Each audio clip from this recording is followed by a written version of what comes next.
Pessoal, a base do governo está tentando, de uma certa forma, mudar o que realmente aconteceu.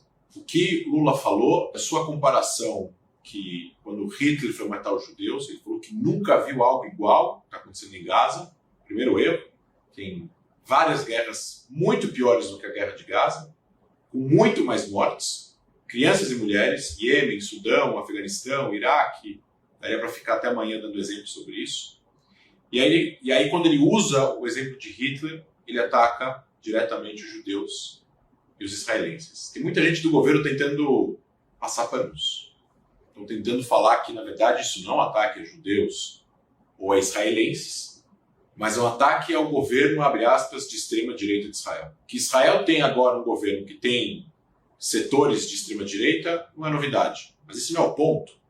O ponto é que todo mundo da oposição de Israel protestou contra o que o Lula falou. Todo mundo que faz parte do cenário político de Israel, oposição e coalizão, protestaram contra o que o presidente do Brasil falou. É uma desculpa que pessoas como a presidente do Partido dos Trabalhadores, Gleisi Hoffmann, estão fazendo para tentar diminuir o dano que eles causaram para a imagem pública e para a diplomacia brasileira.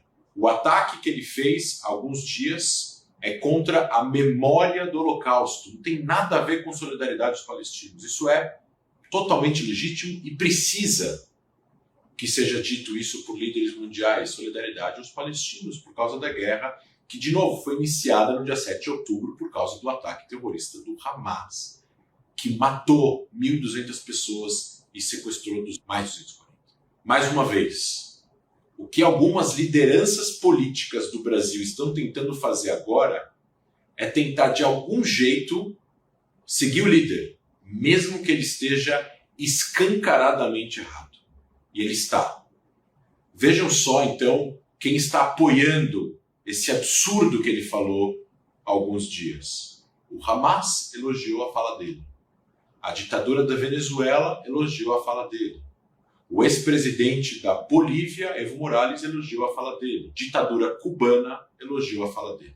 Saiu recentemente no jornal O Globo, em condição de anonimato, vários diplomatas de Itamaraty dizendo que foi um tiro no pé, que está errado e que o que ele disse causou e vai causar danos à posição do Brasil no cenário internacional como um país neutro e que pode servir como mediador para o conflito. Ele acabou de abraçar um lado, e o lado que ele abraça não é um lado de dois estados, e do lado palestino, e do lado de Israel, e do lado da paz, ou do lado do cessar-fogo. Ele abraça uma narrativa que quem usa ela são as pessoas que são contra Israel existir. Não são ferrenhos críticos de Israel, o que é legítimo, são contra Israel existir. Quem chama Israel de os novos nazistas, ou compara os soldados israelenses à Alemanha nazista ou a Hitler, está dizendo, em outras palavras, que este país não tem o direito de existir. Esse que é o problema. E olhem só esse escândalo. Muitos dizem, também em condição de anonimato, que toda a política externa está nas mãos de uma pessoa, Celso Amorim. O ex-diplomata, hoje o principal assessor para a política externa do presidente Lula, foi uma das pessoas que escreveu o prefácio, os comentários deste livro daqui, A Construção da Política Externa do Hamas, escrita por um radical inglês chamado Dawad Abdallah, que fazia parte do Conselho Islâmico de Londres, da Inglaterra, e foi expulso por causa do seu radicalismo. Primeiro adendo muito importante. Foi obrigado a deixar o seu cargo no Conselho Islâmico Inglês porque ele era a favor do Hamas em 2009, quando todo mundo estava fazendo um boicote militar ao Hamas por causa do golpe de Estado que o Hamas deu em Gaza. Ele era a favor de armar o Hamas. E o segundo e pior de todos, Dawad, ele era a favor de que o Conselho Islâmico Inglês continuasse a boicotar o Dia Internacional de Memória do Holocausto, que é celebrado e lembrado no mundo inteiro.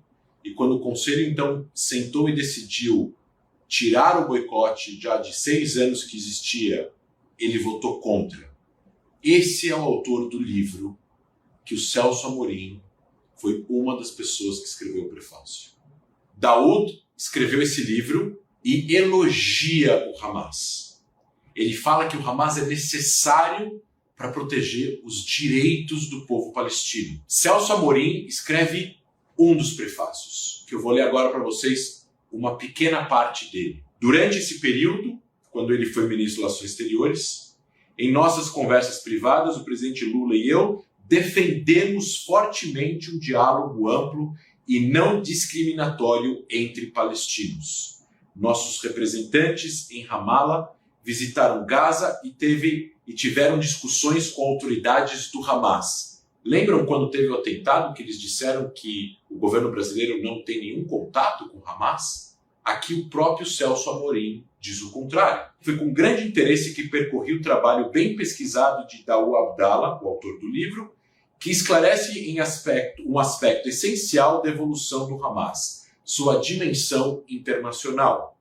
Como firme defensor dos direitos palestinos e defensor de uma solução por meios pacíficos, a gente viu o quanto pacífico o Hamas foi no dia 7 de outubro, fiquei muito encorajado com as palavras finais do autor.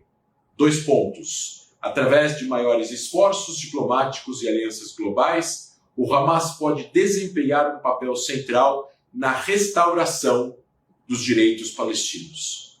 Senhoras e senhores, isso aqui é, na verdade, uma aprovação, uma legitimação que o atual principal assessor da presidência da República do Brasil para a política externa está aprovando o Hamas, que cometeu o 2º maior atentado terrorista da história da humanidade e o maior atentado terrorista de Israel e desencadeou a atual guerra. Celso Amorim precisava se demitir urgentemente. A política externa do Brasil não poderia estar em piores mãos. Obrigado.